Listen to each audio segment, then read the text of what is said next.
Hello friends, ಇವತ್ತು ನಾನು ಬೆಳಗ್ಗೆಯಿಂದ ವ್ಲಾಗ್ ಸ್ಟಾರ್ಟ್ ಮಾಡ್ತಾಯಿದ್ದೀನಿ. ಬೆಳಗ್ಗೆ ಎಲ್ಲ ಕೆಲಸ ಮುಗಿಸ್ಕೊಂಡು ಇವಾಗ ಟಿಫನ್ಗೆ ರೈಸ್ ಬಾತ್ ಮಾಡ್ತಾಯಿದ್ದೀನಿ. ಅಂದರೆ ಕ್ಯಾಪ್ಸಿಕಮ್ ರೈಸ್ ಬಾತ್. ಅದಕ್ಕೆ ಎಲ್ಲನೂ ಕಟ್ ಮಾಡ್ಕೊಳ್ತಾ ಇದ್ದೀನಿ. ಮಾರ್ನಿಂಗ್ ಎದ್ದ ತಕ್ಷಣ ಏನಾದರೂ ಮಾಡಬೇಕು ಅಂದರೆ ಸ್ವಲ್ಪ ಬೇಗನೆ ಎಲ್ಲ ಕೆಲಸ ಮುಗಿಸ್ಕೋಬೇಕಾಗುತ್ತೆ. ಸೊ ಅದಕ್ಕೆ ಬೇಗನೆ ಎದ್ದು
ಎಲ್ಲನೂ ಕಟ್ ಮಾಡ್ಕೊಂಡಿದ್ದಾಯಿತು. ಸೊ ಮೆಣಸಿನ್ಕಾಯಿನ ಹಾಗೆ ಸೋಸ್ಕೊಂಡು ಇಟ್ಕೊಳ್ತಾ ಇದ್ದೀನಿ. ಅದು ಕಟ್ ಏನು ಮಾಡ್ತಾಯಿಲ್ಲ, ಯಾಕಂದರೆ ಫ್ರೈ ಮಾಡಬೇಕಾಗುತ್ತೆ. ಫ್ರೈ ಮಾಡೋದಕ್ಕೆ ಸ್ಟವ್ನ ಹಚ್ಚಿ ಒಂದು ಕಡಾಯಿ ಇಟ್ಕೊಳ್ತಾ ಇದ್ದೀನಿ. ಅದಕ್ಕೆ ಸ್ವಲ್ಪ ಆಯಿಲ್ ಹಾಕಿ ಆಯಿಲ್ ಬಿಸಿ ಆದಮೇಲೆ ಅದಕ್ಕೆ 1 ಸ್ಪೂನ್ ಧನಿಯಾ, ಮೆಣಸಿನ್ಕಾಯಿ, ಮಸಾಲ ಐಟಮ್ ಪಲಾವ್ ಮೊಗ್ಗು, ಚಕ್ಕೆ, ಏಲಕ್ಕಿ, ಲವಂಗ, ಅದಕ್ಕೆ ಜೀರಿಗೆ, ಬೆಳ್ಳುಳ್ಳಿ, ಶುಂಠಿ, ಖಾರಕ್ಕೆ ಮೆಣಸಿನ್ಕಾಯಿ. ಖಾರನ ನೋಡ್ಕೊಂಡು ಹಾಕ್ಕೊಳ್ಳಿ. ಮೆಣಸಿನ್ಕಾಯಿ ಸ್ವಲ್ಪ ಜಾಸ್ತಿ, ಹಸಿಮೆಣ್ಸಿನ್ಕಾಯಿ ಜಾಸ್ತಿ ಹಾಕ್ಕೊಂಡ್ರೆ ಒಣಮೆಣ್ಸಿನ್ಕಾಯಿ ಏನು ಬೇಕಾಗಿಲ್ಲ. ಹಾಗೆ ಸ್ವಲ್ಪ ಕರಿಬೇವು ಸೊಪ್ಪನ್ನ ಹಾಕಿ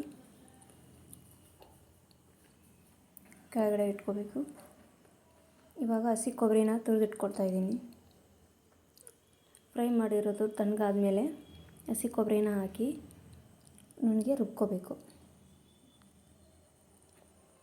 ಅವಾಗ ಮಸಾಲೆ ಎಲ್ಲ ಸ್ವಲ್ಪ ಡೀಪಾಗಿ ಫ್ರೈ ಮಾಡ್ಕೋಬೇಕಾಗುತ್ತೆ, ಇಲ್ಲಾಂದರೆ ಅದು ಎಲ್ಲ ಹಸಿ ಸ್ಮೆಲ್ ಹಂಗೆ ಬರ್ತಾಯಿರುತ್ತೆ. ಸೊ ಹಾಗಾಗಿ ಎಲ್ಲನೂ ಫ್ರೈ ಮಾಡಿಕೊಂಡು ಗ್ರೈಂಡ್ ಮಾಡ್ಕೊಂಡಿದ್ದಾಯಿತು.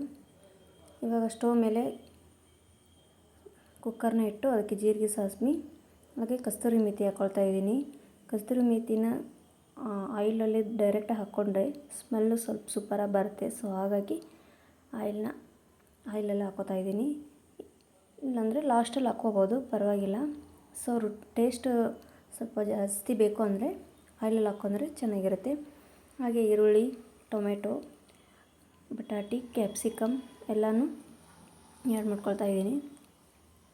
ಎಲ್ಲನೂ ಹಾಕ್ಕೊಂಡು ಲಾಸ್ಟಲ್ಲಿ ಹಸಿ ಬಟಾಣಿ ಇದ್ದು, ಸೊ ಹಾಗಾಗಿ ಅದನ್ನು ಹಾಕ್ಕೊಳ್ತಾ ಇದ್ದೀನಿ. ಇವಾಗ ರುಬ್ಬಿರೋ ಮಸಾಲಾನ ಹಾಕ್ಕೊಂಡು ಸ್ವಲ್ಪ ಮಿಕ್ಸ್ ಮಾಡ್ಕೋಬೇಕು. ಮಿಕ್ಸ್ ಮಾಡಿಕೊಂಡು ಸ್ವಲ್ಪ ಕುದಿ ಬರಬೇಕು. ಆಮೇಲೆ ಟೇಸ್ಟ್ಗೆ ಉಪ್ಪು ಹಾಕ್ಕೊಂಡು ಇವಾಗ ಅಕ್ಕಿನ 5 ಮಿನಿಟ್ಸ್ ನೆನೆ ಇಟ್ಟಿದ್ದೆ ನೀರಲ್ಲಿ. ಸೊ ಅಕ್ಕಿ ಎಲ್ಲ ನೆಂದಿದೆ, ಅದನ್ನು ಡೈರೆಕ್ಟಾಗಿ ವಾಶ್ ಮಾಡ್ಕೊಂಡು ಹಾಕ್ಕೋತಾ ಇದ್ದೀನಿ. ನೀವು ನೀರು ಹಾಕ್ಕೊಂಡು ಕೂಡ ಅಕ್ಕಿ ಹಾಕ್ಕೋಬೋದು. ನಾನು ಫಸ್ಟೇ ಅಕ್ಕಿ ಹಾಕ್ಕೊಂಡು ಆಮೇಲೆ ನೀರು ಹಾಕ್ಕೋತೀನಿ. ಇವಾಗ 1 ಗ್ಲಾಸ್ ಅಕ್ಕಿಗೆ 3 ಗ್ಲಾಸ್ ನೀರು ಹಾಕ್ಕೊಳ್ತಾ ಇದ್ದೀನಿ ನಾನು, ಸ್ವಲ್ಪ ರೈಸ್ ಮೆತ್ತಗಾಗಲಿ ಅಂತ. ನೀವು ನೋಡ್ಕೊಂಡು ಹಾಕ್ಕೊಳ್ಳಿ, ನಿಮ್ಮ ಮನೇಲಿ ನೀವು ಹೆಂಗೆ ಡೈಲಿ ಮಾಡ್ತಾ ಇರ್ತೀರೋ ಸೊ ಹಾಗೆ ಮಾಡ್ಬೋದು. ಇವಾಗ ಮೇಲ್ಗಡೆ ಒಂದು 2 ಸ್ಪೂನ್ ತುಪ್ಪನೂ ಹಾಗೆ ಒಂದು ಅರ್ಧ ಕಪ್ ಮೊಸರು 1 ಕಪ್ ಜಾಸ್ತಿನೇ ಹಾಕ್ಕೊಳ್ಳಿ, ಏನು ಪರವಾಗಿಲ್ಲ, ಚೆನ್ನಾಗಾಗುತ್ತೆ. 1 ಕಪ್ ಹಾಕಿದರೂ ಟೇಸ್ಟ್ ಸೂಪರಾಗಿ ಬರುತ್ತೆ. ಹಾಗೆ ಒಂದು ಸ್ಪೂನ್ ನಿಂಬೆ ರಸ, ಮೇಲ್ಗಡೆ ಕೊತ್ತಂಬರಿ ಹಾಕಿ ಕ್ಲೋಸ್ ಮಾಡಬೇಕು ಕುಕ್ಕರ್ನ. ಇವಾಗ 3 ವಿಸಿಲ್ ಆದಮೇಲೆ ಓಪನ್ ಮಾಡಿದರೆ ಎಷ್ಟು ಸೂಪರಾಗಿ ಬಂದಿದೆ ರೈಸ್ ನೋಡಿ, ಸಖತ್ತಾಗಿ ಬಂದಿದೆ. ಹಾಕಿರೋ ಎಲ್ಲ ಐಟಮ್ಸ್ ಮೇಲ್ಗಡೆ ಬಂದಿದೆ. ಇವಾಗ ಮಿಕ್ಸ್ ಮಾಡ್ಕೊಳ್ಳೋಣ. ನೋಡಿ ಯಾವ ಥರ ಬಂದಿದೆ, ಬಿಡಿ ಬಿಡಿಯಾಗಿ, ತುಂಬ ಸಾಫ್ಟಾಗಿ ಮೆತ್ತಗೆ ಬಂದಿದೆ. ಇವಾಗ ಅದನ್ನು ಪ್ಲೇಟ್ಗೆ ಹಾಕ್ಕೊಳ್ಳೋಣ ಟೇಸ್ಟ್ ಮಾಡೋದಕ್ಕೆ. ಸೊ ಹಾಗೆ ನಾನು ಕರಿ ಮಾಡ್ಕೊಂಡಿದ್ದೆ ಸೈಡಲ್ಲಿ, ಪನ್ನೀರ್ ಕರಿ, ಅದನ್ನು ಸಹ ಇದಕ್ಕೆ ಕಾಂಬಿನೇಷನ್ ಸೂಪರಾಗಿರುತ್ತೆ. ಇದು ಲಂಚ್ ಹಾಗೆ ಟಿಫನ್ 2 ರೆಡಿ ಆಯಿತು. ಇವಾಗ ಮನೆಯಲ್ಲಿ ಸ್ವೀಟ್ ಮಾಡ್ಕೋಬೇಕು ಅಂದ್ಕೊಂಡಿದ್ದೆ. ಸೊ ನಮ್ಮ ಮನೆಯವರು ಹೊರಗಡೆ ಹೊಂಟಿದ್ರು, ಹಾಗಾಗಿ ಅವ್ರಿಗೂ ಆಯಿತು ಮನೆಯಲ್ಲೂ ಆಯಿತು ಅಂತ ಏನು ಮಾಡೋದು ಅಂತ ನೆನಪಾಗಲಿಲ್ಲ. ಸೊ ಹಾಗಾಗಿ ಜಾಮೂನ್ ಮಾಡಿ ಭಾಳ ದಿನ ಆಯಿತು, ಜಾಮೂನೇ ಮಾಡ್ಕೊಂಡ್ರಾಯ್ತು ಅಂತ ಜಾಮೂನ್ ಪ್ಯಾಕೆಟ್ ತರಿಸ್ಕೊಂಡು ಮಾಡ್ಕೊಳ್ತಾಯಿದ್ದೀನಿ. ಇಲ್ಲಿ ನಾನು 2 ಪ್ಯಾಕೆಟ್ ಜಾಮೂನ್ ಹಾಕ್ಕೊಳ್ತಾಯಿದ್ದೀನಿ. ನೀವು ನಾರ್ಮಲಾಗಿ ಮನೆಯಲ್ಲೇ ಮಾಡ್ಕೊಳ್ಬೋದು, 1 ಪ್ಯಾಕೆಟಲ್ಲಿ ಸಾಕಷ್ಟಾಗುತ್ತೆ. ಇವಾಗ ನಾನು ಹೊರಗಡೆ ಒಯ್ಯೋಕ್ಕೂ ಬೇಕಲ್ವ, ಸೊ ಹಾಗಾಗಿ 2 ಪ್ಯಾಕೆಟ್ ತರಿಸಿದ್ದೀನಿ. ಸ್ವಲ್ಪ ಸ್ವಲ್ಪ ನೀರನ್ನು ಹಾಕಿ ಮಿಕ್ಸ್ ಮಾಡ್ಕೋಬೇಕು, ಈ ಥರ ಚೆನ್ನಾಗಿ ನಾದ್ಕೋಬೇಕು. ಇದಕ್ಕೆ ಹಾಲು ಹಾಕಿ ನಾದ್ಕೊಳ್ತಾರೆ, ಸೊ ಹಾಲನ್ನೇ ಹಾಕಿ ನಾದ್ಕೋಬೇಕಂತ ಏನಿರಲ್ಲ, ನೀರು ಹಾಕಿದರೂ ಚೆನ್ನಾಗಿ ಬರುತ್ತೆ ಜಾಮೂನು.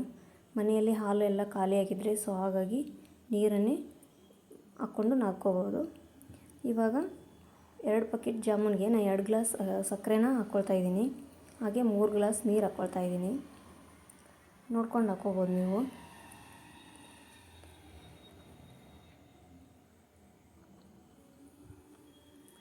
$100 ಗ್ರಾಮ್ ಜಾಮೂನ್ ಪ್ಯಾಕೆಟ್ ಇದ್ದರೆ ಅದಕ್ಕೆ 300 ಗ್ರಾಮ್ ಸಕ್ಕರೆನ ಹಾಕ್ಕೋಬೇಕು, ಅಂದರೆ ನಿಮಗೆ ಕರೆಕ್ಟ್ ಅಳತೆ ಗೊತ್ತಾಗುತ್ತೆ. ಇವಾಗ ಹಿಟ್ಟನ್ನು ಚೆನ್ನಾಗಿ ನಾದ್ಕೊಂಡು ಈ ಥರ ಚಿಕ್ಕ ಚಿಕ್ಕದಾಗಿ ಉಂಡೆನ ಸ್ವಲ್ಪ ಕೈಗೆ ಆಯಿಲು ಅಥವಾ ತುಪ್ಪನ ಹಚ್ಕೊಂಡು ಕೈಯಲ್ಲೇ ಮಿದ್ಕೊಂಡು ನಾದ್ಕೊಂಡು ಈ ಥರ ಉಂಡೆಗಳನ್ನಾಗಿ ಮಾಡ್ಕೋಬೇಕು. ಇವಾಗ ಸ್ಟವ್ ಮೇಲೆ ಕಡಾಯಿ ಇಟ್ಕೊಂಡಿದ್ದೀನಿ, ಎಣ್ಣೆನೂ ಕಾದಾಗಿದೆ, ಒಂದೊಂದಾಗಿ ಬಿಡ್ತಾಯಿದ್ದೀನಿ. ಸಣ್ಣ ಉರಿಯಲ್ಲಿ ನೀಟಾಗಿ ಬೇಯಿಸ್ಕೋಬೇಕು. ಬೇಗ ಬೇಗ ಉರಿ ಇಟ್ಕೊಂಡು ಬೇಯಿಸ್ಕೊಂಡ್ರೆ ಈ ಥರ ಕಲರ್ ಬರುತ್ತೆ, ಬಟ್ ಒಳಗಡೆ ಬೆಂದಿರಲ್ಲ ಅದು. ಸೊ ಸ್ಟವ್ನ ಸ್ವಲ್ಪ ಕಡಿಮೆ ಉರಿ ಇಟ್ಕೊಂಡು ಬೇಯಿಸ್ಕೊಂಡ್ರೆ ನೀಟಾಗಿ ಬೆಂದಿರುತ್ತೆ ಜಾಮೂನು. ಇವಾಗ ಸಕ್ಕರೆ ಬೆಚ್ಚಗೆ ಪಾಕ ಇರಲಿ, ಜಾಮೂನು ಅದರಗಡೆ ಹಾಕಿ ಕ್ಲೋಸ್ ಮಾಡಿದರೆ 1 ಗಂಟೆ ಬಿಟ್ಟು ತಿನ್ನೋದಕ್ಕೆ ಜಾಮೂನು ರೆಡಿಯಾಗಿರುತ್ತೆ. ನೋಡಿದ್ರಲ್ಲ ಫ್ರೆಂಡ್ಸ್, ಇವತ್ತಿನ ವ್ಲಾಗ್ ಇದಾಗಿತ್ತು. ನಿಮಗೂ ಇಷ್ಟ ಆಗಿದ್ದರೆ ಶೇರ್, ಕಮೆಂಟ್